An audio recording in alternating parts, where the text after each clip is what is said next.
The following program does not necessarily reflect the views, opinions, or policies of the City of Oceanside, its elected officials, KOCT, its board of directors, or staff.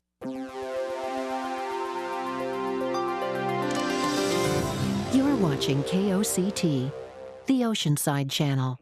This program brought to you by the caring hands of Tri-City Medical Center.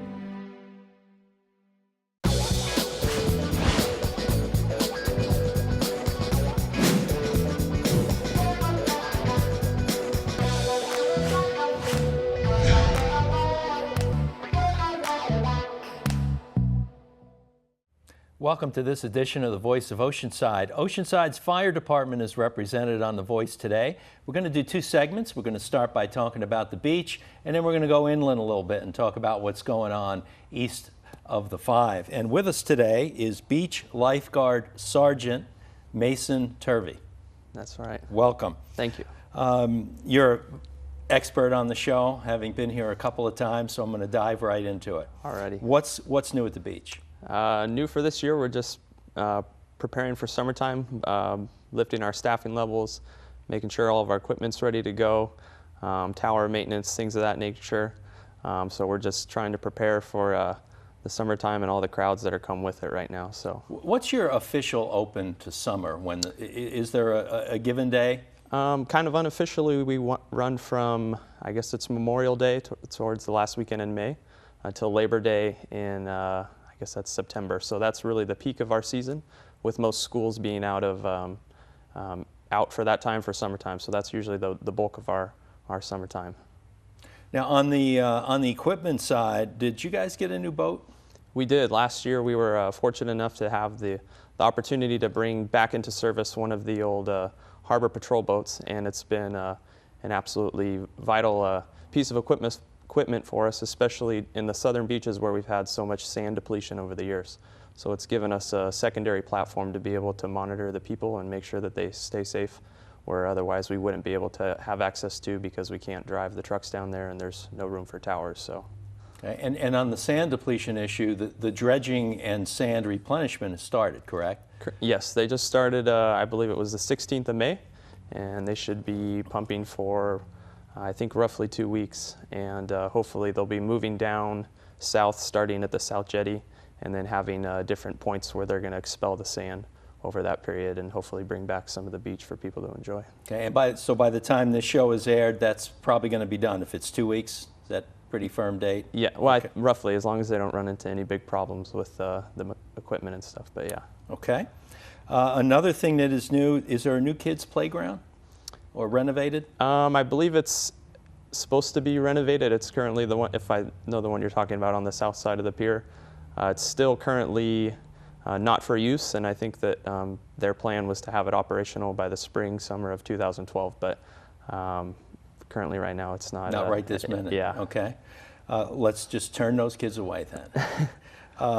There's a couple things we want to cover. You've got your junior lifeguard program, which is an exciting program I know is continuing, and beach safety issues. Let's start with the junior lifeguard. The junior lifeguard program was, it's very unique. It started some years ago, much before I think I was even a lifeguard. All of my superiors were once in the program, but really it's designed to educate the youth on beach safety, and a lot of the participants are residents of Oceanside. In the summertime, they use the beach as a place for them to enjoy and to relax and stuff, and we wanted to make sure that the youth were educated and aware of potential hazards and things like that that could arise while they're at the beach.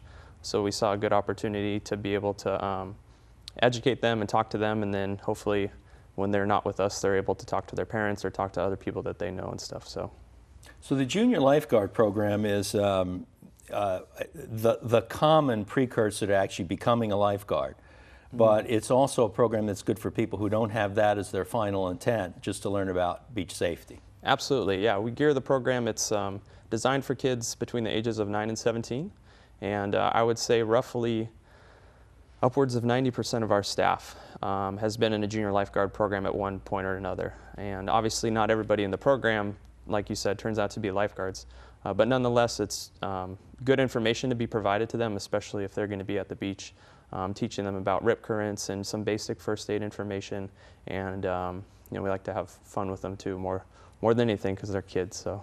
When does that start? The first sessions for this summer will be starting, I believe it's the week after school gets out, so around the 18th and 19th of June. What's the contact point for that for people who are interested? If they're interested, they could go to the city's website, and under the fire department's page, we have a link to the junior lifeguard page that has all the information on there, or they could come down to the beach anytime to our lifeguard headquarters located right underneath the pier. And we have all the information available for them too, and they can come by, and any of the staff there should be able to assist them with information on the program. Okay, great. Let's talk about beach safety issues. What I'd like to start with are some of the do's and don'ts. And when we talk about beach safety, there's safety on the sand and there's safety in the water. Absolutely. So let's try and cover both. What are some of the biggest, I hesitate to say violations, because we're not necessarily talking about a criminal violation here, but what are the biggest problems you see? As far as some of the do's and don'ts on the beach, smoking's not allowed on the beach. It's been banned everywhere, I believe in the county now, and obviously there's no drinking that's allowed on the beach. No animals of any sort, whether it be dogs or horses or whatever it is, are allowed on the beach anywhere in San Diego County, even if they're on a leash. Those are the big things that we run into as far as people, saying that they're unaware of that was actually a law. So especially the dogs one, there's no dogs allowed anywhere. That probably surprises some people. Of course, I suppose when you come up to someone who's in violation, they're always surprised, right? Yeah, they seem to say that they've never known, and they thought ask us, well, when did that change? And it's been for some years. I've always had my horse on the beach, Yeah. right? Yeah. As far as the water safety goes, what do you want people to know? The water safety, the biggest thing that we try to get people to know, or the big thing is ask questions. Most people are at the beach in the summertime.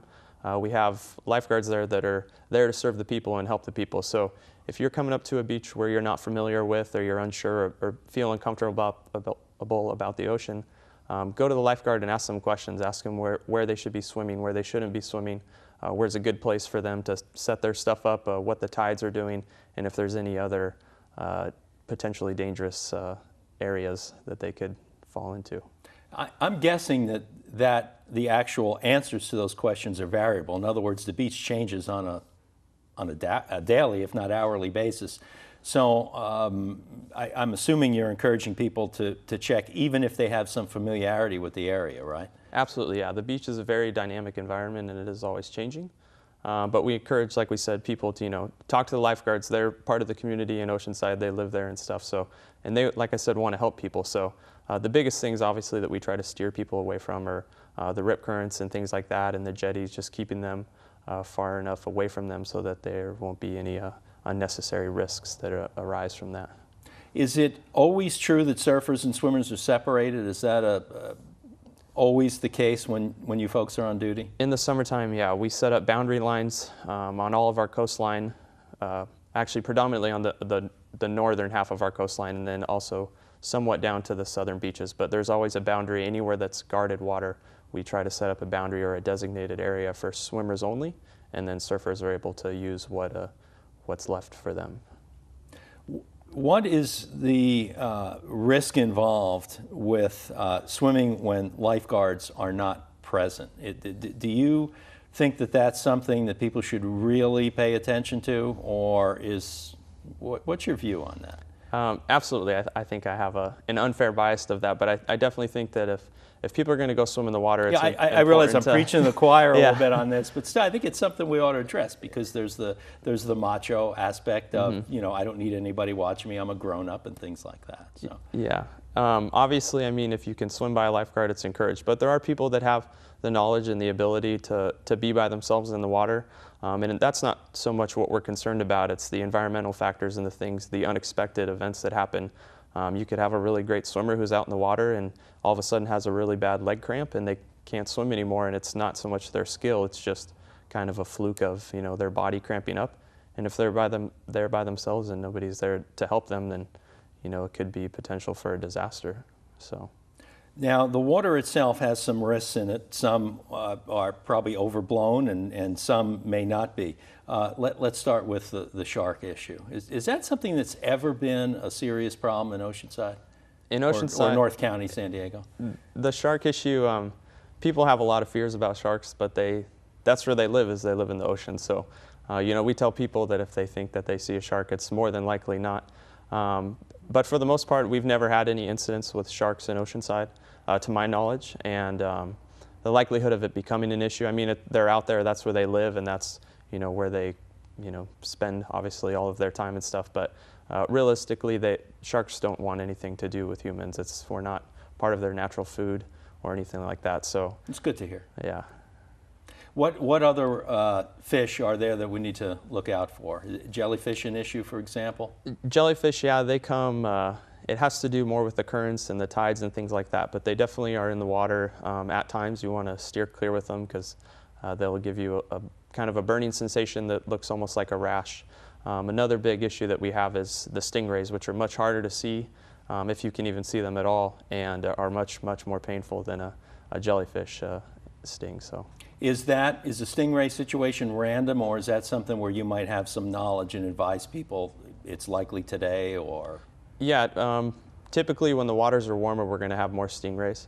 As you get closer to any of the structures that are in the water, as far as the jetties or the pier, there's going to be an increase of stingrays, and that's, we think, mostly due because there's much less foot traffic there. If you see an area in the water where there's a lot of people and moving around and stomping their feet and stuff, the likelihood of a stingray being in the neighborhood is probably far. So if you can keep to the crowds, I guess, if you want to go in the water, stay by other people, because they've already created some disturbance that the stingrays don't like, and they'll vacate the area. What about non-wildlife related water quality issues? How often does that happen during the summer? I would say not often. I mean, we do get reports from the San Diego County Beach and Bay Advisory that has issues with contaminations and things like that. But we're notified, and then the beaches are posted to the public so that they can be aware of any contamination issues or water quality issues that might come about. Is that something people can reliably go to your website, or how would you recommend people find that out before they head to the beach, that there's an issue? The biggest issue, most commonly the issue comes about when there's any significant rainfall of more than 1/4 of an inch. So if it rains more than 1/4 of an inch, we encourage people to stop all water activity for 72 hours. Obviously in the summertime that's not as much of an issue. And the postings or the advisories that come out would be available through the San Diego County Beach and Bay Advisory, and they could find them on the internet, I'm sure. I'm going to throw one thing out that I already know the answer to. You probably shouldn't be drunk when you're going in the water. What are some of the other tips that you have for people, particularly with kids, in terms of making sure it's a fun and safe experience when they have a day at the beach? I think for parents, the big thing is parents want to go to the beach with their kids and they want to enjoy their time. And a lot of times parents will go there with the mentality of we're at the beach and we're just going to relax, and which is good. We want people to relax when they're at the beach, but if they're there with their kids, we want to remind them that it's important for them not to, prop back in their chair and put their book in front of their face and kind of stop watching their children. We're obviously there to help them, and we want to avoid accidents as much as possible. But if we can have the help from the parents as much as they can to still keep an eye on their kids, know where they are at all time. Lost children definitely come about significantly more in the summertime. So keeping an eye on your family and just knowing where they are and what they're doing and stuff is a huge help to us. So expect to relax at the beach, but not completely if you're bringing kids, right? Exactly, but I'm sure parents know that there's never any relaxing with kids. So. Well, I know that's for sure. Well, thanks for the information. Our time is up as usual. Good job. We appreciate you being here. Thank you very much. It's a pleasure. And we appreciate you watching. Stay with us. We're going to take a short break, and we will come back to find out more about what's going on with Oceanside's fire department. The Oceanside Fire Department prides itself on preserving the life, property, and environment of our community in Oceanside. The Oceanside Fire Department covers every neighborhood throughout the city with its 8 firehouses and over 100 sworn personnel. Established in 1888, our local firefighters are highly trained and dedicated to serving Oceanside.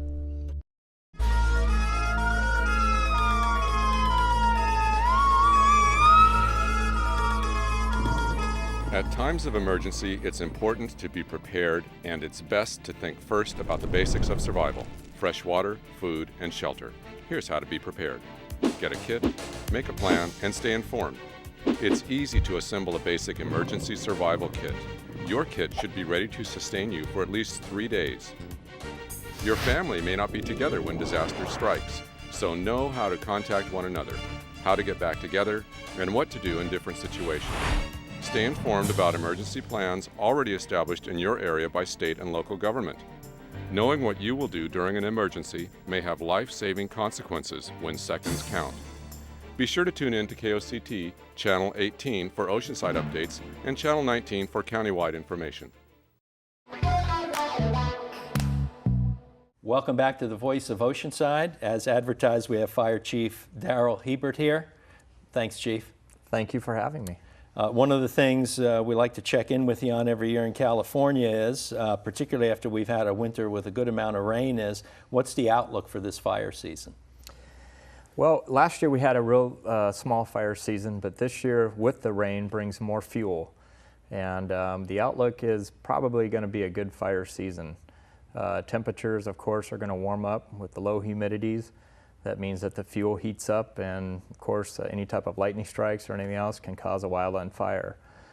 Fortunately, the state is prepared. They've ordered extra aircraft in the Northern California, and unfortunately San Diego is kind of the cul-de-sac in California, but we are prepared and we do have resources available and ready to go. Regarding Oceanside Fire Department specifically, how is your staffing level compared to prior seasons? Are you about the same, a little bit lower? Our staffing level remains the same, but if there is an incident that affects our city directly, we can call additional resources in. Individuals off duty, we have mutual aid and automatic aid agreements with surrounding agencies. If there's an incident in the county or the state level, we do have agreements to send resources from Oceanside to assist those other agencies, just like they would reciprocate and come and help us out if there was issues. Do those agreements include Camp Pendleton? Absolutely include Camp Pendleton. On the other hand, there's things that people can do to help improve their own situation and the community situation. Tell us about that. Absolutely, there's plenty that the community can do, and we would encourage the community to get involved. As far as fire protection during wildland, of course, any type of clearance at least a minimum of 100 feet from any type of brush, wood, any flammable products that are sitting up and next to the structures that can create what they call a ladder effect, where fuels travel up into the eaves of the homes. Clearing out all that really helps. The other thing, more towards any type of major disasters for earthquakes, tsunamis, anything else that might threaten Oceanside, would be getting involved in our CERT program. Oceanside has over 200 members throughout the city that are engaged in a CERT program. They're very active, they're an outstanding group, and they almost are independent upon themselves. The fire department, with our staffing levels, gives them very little support. We try to support them as much as we can with facilities and training, but they're a group that is really trained, and if you want to get involved, you can get on our website and look more into that group. On the subject of staffing level, as of course you're aware, you live with on a daily basis, there's been budget issues for, it seems like an eternity. It's probably just been the last 4 or 5 years, and budget means staffing. Recently, your agency was looked at by a consultant that was brought in, and you got very high marks, but they made some recommendations. And I want to run down a couple of these and get your take on it. One of them was to increase the partnership with other agencies in order to reduce the amount of people who are on duty. What's your reaction to that? Well, I'd like to first just touch on the first part, that they did say that we're a very efficient fire department, and they did look at us with some very fine magnifying type glasses, which I appreciated. As far as our staffing levels currently, we are staffed very well for the city. If we had any type of reduction in staffing, based upon the amount of firefighters that are in position to protect our city, I would be very concerned with that. So our staffing levels are good for a city this size. We are a very busy city. We deal with a lot of hazards, a lot of incidents that other cities might not deal with because of our size and our geographical location. So it's important to have people in the right positions for that. As far as the other part of looking towards a regional or consolidating to reduce those numbers, I think more of the advantages that would be reducing some of the duplication in the staffing, like double training officers or double prevention officers or those types of things. And we're currently in the process of talking to regional partners as well as community surrounding agencies in pursuing those options.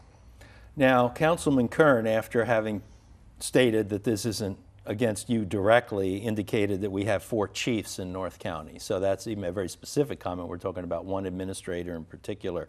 Do you see any possibility that could be effectively done, where there could be a combination that would reduce the number of chiefs? Well, we actually have more than 4. We have about 12 chiefs in the North County, and there's 12 different departments within the North County.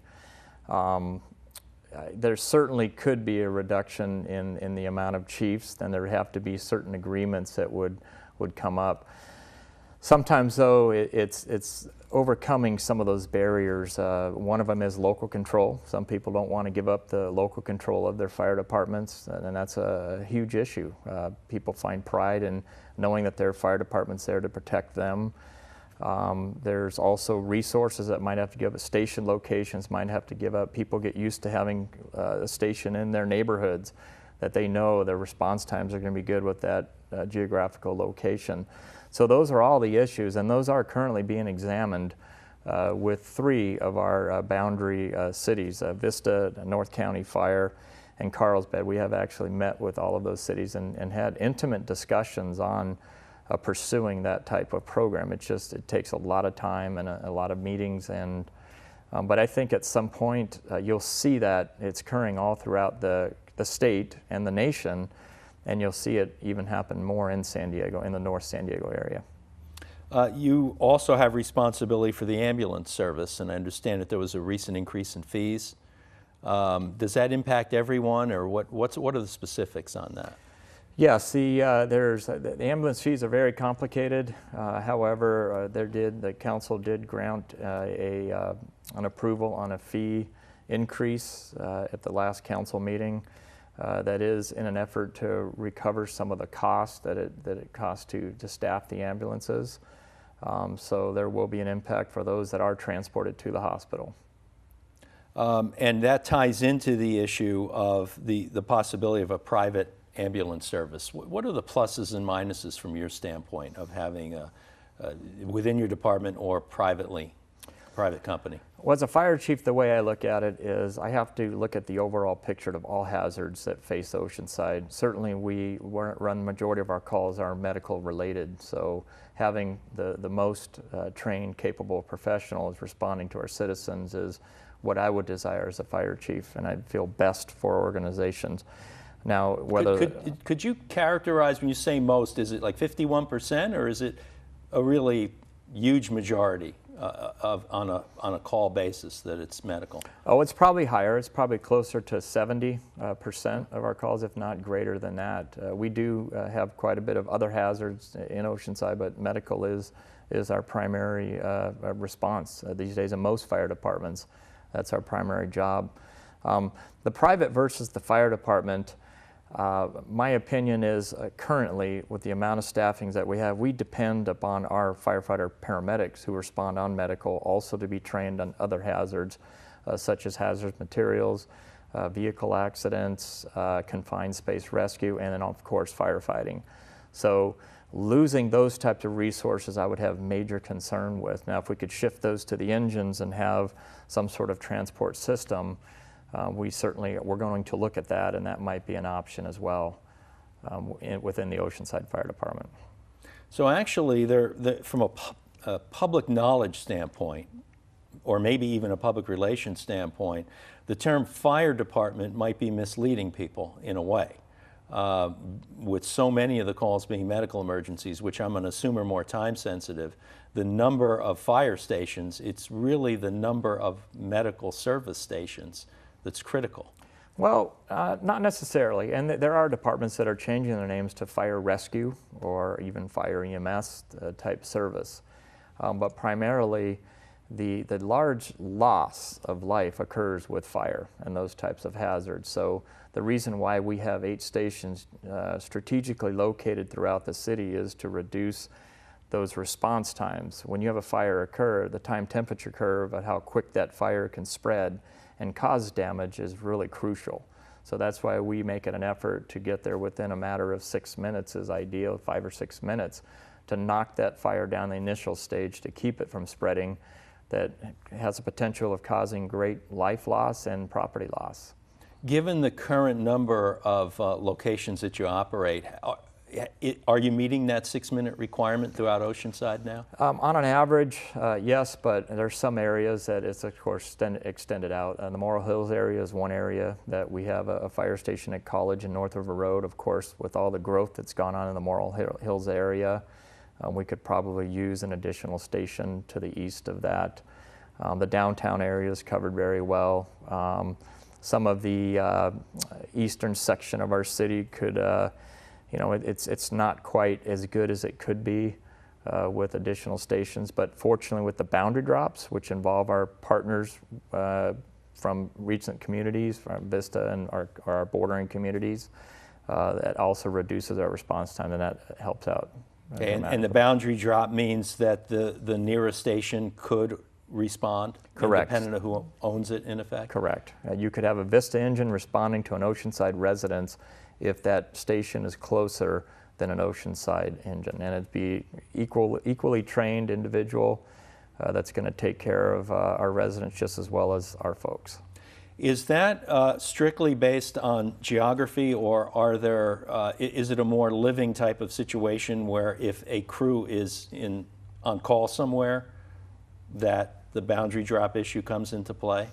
It's all based on, we have automatic vehicle locators. Each of our engines is hooked up to our CAD, our computer-aided dispatch center, and they know exactly where they're at. So when the call comes up, it chooses the closest unit to that call. So it's a closest unit concept. So for example, if we had a Carlsbad engine that happened to be in an area of Oceanside for some purpose, leaving a call or something else, it would grab that engine to respond to that location. And the same with Oceanside and Vista and North County Fire as well. Does the system do that on that's automatic? It's all automatic. Is the call sent automatically to a screen in the vehicle, or is it a human still making the call? It still takes human interaction to receive the call and then to send the call. We have about a minute left here, and the last topic we scheduled to talk about is San Onofre. We are part of their response area, correct? Absolutely. We have 6 members in our fire department that are part of a response team to San Onofre. One of our battalion chiefs is very involved, in depth in their emergency plan. We meet with them on a regular basis. I know their fire chief very well. He keeps us informed on what's going on there. A much safer plant and much better prepared scenario than in Japan. Chief, really quick, just to repeat, who would people contact to learn about the CERT team? Go ahead and you can contact Fire Administration. We have information there. Or you could look at our website, which is linked onto the city's website. Thanks for being with us. That's the end of our show. Thanks for having me. And thanks for watching this edition of The Voice of Oceanside, where we hope you have learned something about Oceanside's fire department. This and every edition of The Voice of Oceanside is available for downloading at KOCT.org. Thanks for watching.